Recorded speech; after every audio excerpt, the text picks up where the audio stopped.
Vocaholics to a brand new podcast called A Vocaholic, where we discuss self-development, manifestation, evoking your inner boss, and so much more. I'm super hyped because this is the first episode of this podcast. I absolutely love listening to podcasts that have to do with self-growth. So I hope I can be a resource for all of you vocaholics out there on your entrepreneurial journey, figuring out who you are in life, all of the things, because it can be rough out there. So on today's episode, we're going to be discussing 3 ways to help you create yourself and regain control of your life by looking into your past, tapping into your present, and creating your future. So let's get into it. So this first tip, I don't think I've really heard anybody else talk about. And it's kind of looking back into your past, because a lot of time we are very much future thinking, oh, what am I doing tomorrow? Like, what is going to happen with my future? I hope all my dreams come true type thing. But if we start to look back in our past, we'll notice little like nuggets of wisdom and clues along our path that have shown us or have led us to this present moment. So my tip is to look back at little items you have kept from your childhood.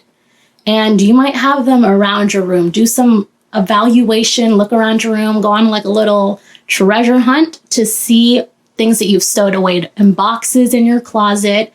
And often those items show you what your little self really loved to do and can kind of inform what your future self is meant to be. I have a few items here that I have kept since, I think, elementary school, and I didn't realize they were little keys of where I am now. So, first item is a drawing I did, I think it was in 2007, so I was 7 years old.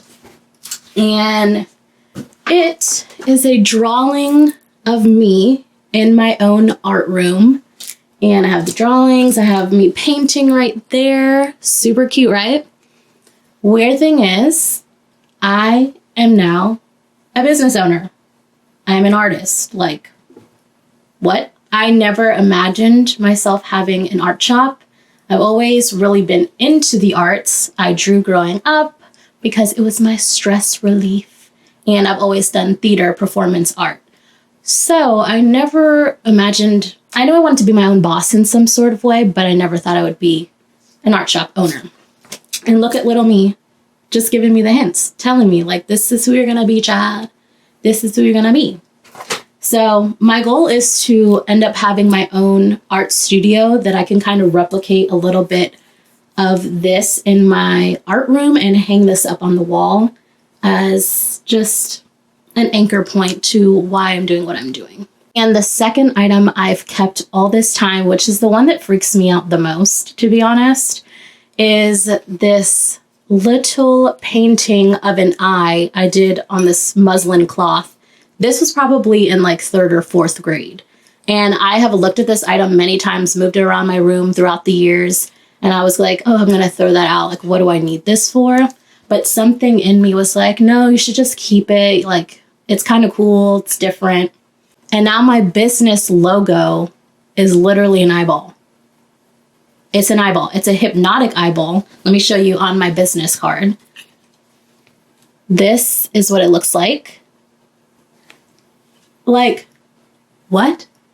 That's not a coincidence. All right, these are the little nuggets I'm talking about. So that is my challenge for you. Go around your room, do a little treasure hunt, make it fun, make it something your inner child would love to participate in, and just make it a fun game for you to rediscover the little you again who has been telling you who you're meant to be this whole time. Tip number 2 is tapping into your present moment. And a lot of us like to just go through our day on this fight or flight mode. And trust me, I'm one of them. I'll be thinking about everything I need to get done the night before, making a list of like 30 items, that are quite literally physically impossible to complete because each thing takes about a few hours. But somehow in my mind, I'm like, I could get that all done. But then the thought of getting it done exhausts me. And I'm like, here I am getting one thing done, you know? So we need to be a little bit more realistic in that capacity by allowing yourself to take these deep breaths and centering yourself. Your mind becomes a lot clearer and is open to the magic around you. By allowing yourself to be inquisitive and exploratory, you are able to move through your life with much more intention, which can help build you to your future. I've learned by meditating, then journaling, then sketching out my ideas, I've been able to kind of tap into my higher self, connect with the universe, as they say, and really find who my authentic self is and my authentic voice, and trust that and just create from that place. Instead of seeking that external inspiration, I'm learning how to go within myself because you know the way more than you think you do. You just have to remove that overthinking mask that you try to place on yourself and just allow yourself to be free flowing and tap into the magic that is you, babes. And my last tip for creating your future self is to ask yourself the big question: who do you want to be? Who do you want to be, okay? Not what do you want to do, because the things you do change constantly. Asking yourself the question, who do I want to be versus what do I want to do, is a very big difference in intention and setting the direction for your life. So I had graduated college with a theater performance degree, and I was in that weird in-between stage of like, what am I going to do with the rest of my life? You know, the big question everybody always asks you when you graduate, what's next? What's next? And you're like, whoa, hon, I just crossed the stage. I just shook the hands. Like, I need a minute. So that was me. I was in that position and I was stressed out, to say the least. Again, because I'm somebody who's since little always had the mind of, what's my future going to be? Like, I need to make it amazing, perfect, blah, blah, blah. The anxiety was insane.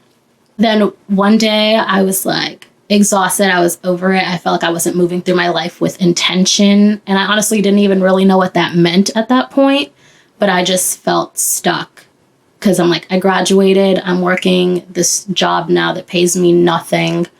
I want to be independent, financially free. Like, I've always had that mindset, but it wasn't showing up in my current reality. And that was extremely frustrating for me because I'm somebody who likes it like this, quick and in a hurry. But I mean, then what is the value there, right? You're not learning lessons.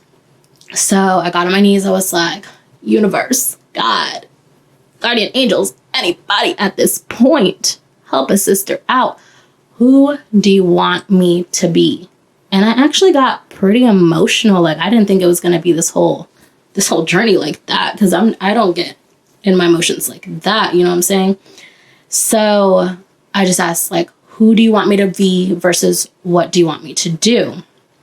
And I actually ended up stumbling across this girl on Instagram, Sincerely Art, who was around my age, had her own art shop, and does surrealism art.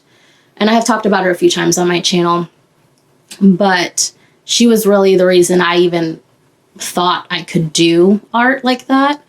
I just like the idea of like the distorted imagery, the symbolism, all the motifs that are put into surrealism art. And it really doesn't have to mean anything if you don't want it to.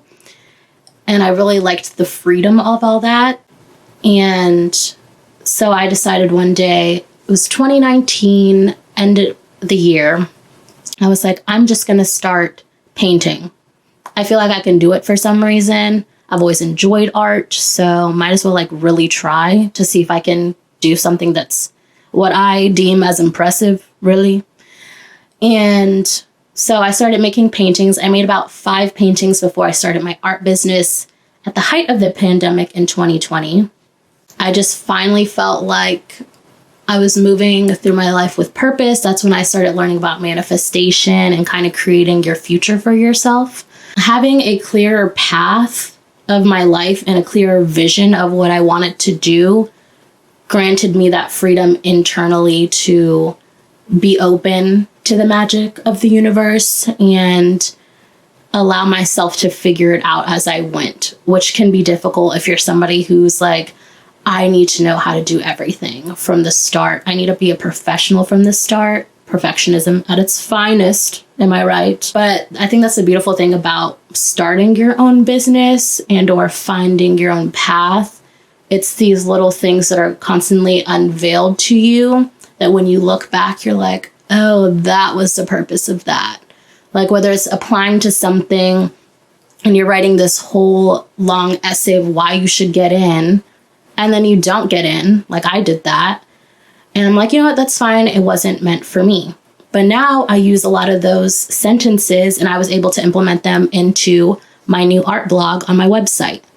So even though I didn't get that internship, I still was able to utilize the information that I set down to do. Essentially, nothing was lost. A way to approach or attack this big question of who do I want to be, which can sound overwhelming in the grand scheme of your life. You're like, who do I want to be? I don't even know what I want to eat today. Like for lunch, like let's break it down. Let's slow it down. And we can.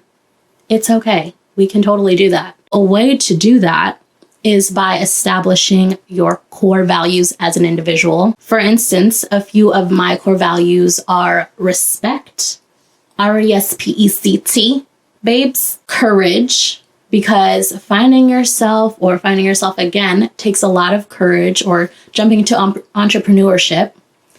You got to put yourself out there. Like this imposter syndrome, you got to nip it in the butt. We can't have her along for the ride if you're really trying to thrive out here. Okay? Again, telling myself this as well. And it takes time. It does. So if you're in that stage of imposter syndrome, just know it will end, because I already feel mine coming to an end. Because, the first few years of my business, I was not trying to tell anybody I had a business. I was like, what? Me? Never.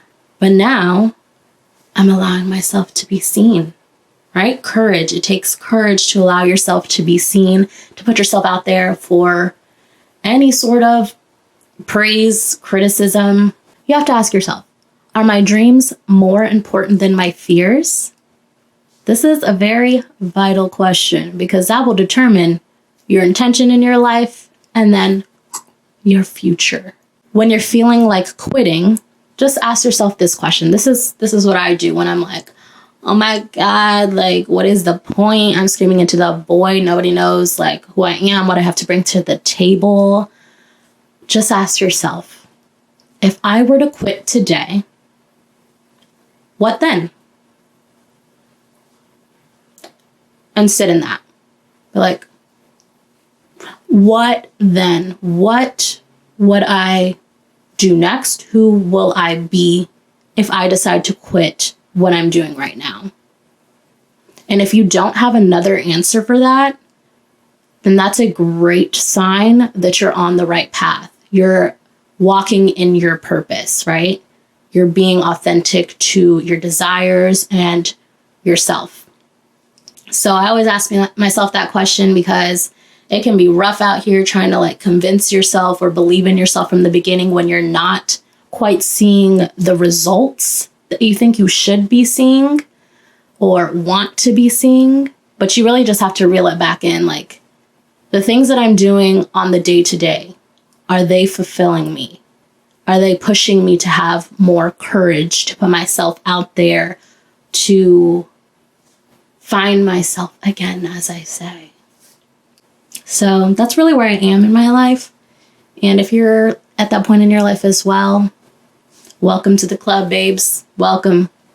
It's a journey, but that's what we're here for. I hope you guys found today's episode extremely helpful. And don't forget to try out these tips, okay? Do that scavenger hunt around your room for those little items that you've kept since you were a mere baby child. tap into this present moment and surround yourself with people with growth mindsets, and create your future by being intentional and authentic to your true self. I hope you guys have a beautiful, blessed day, and I'll see you guys next week. Peace out.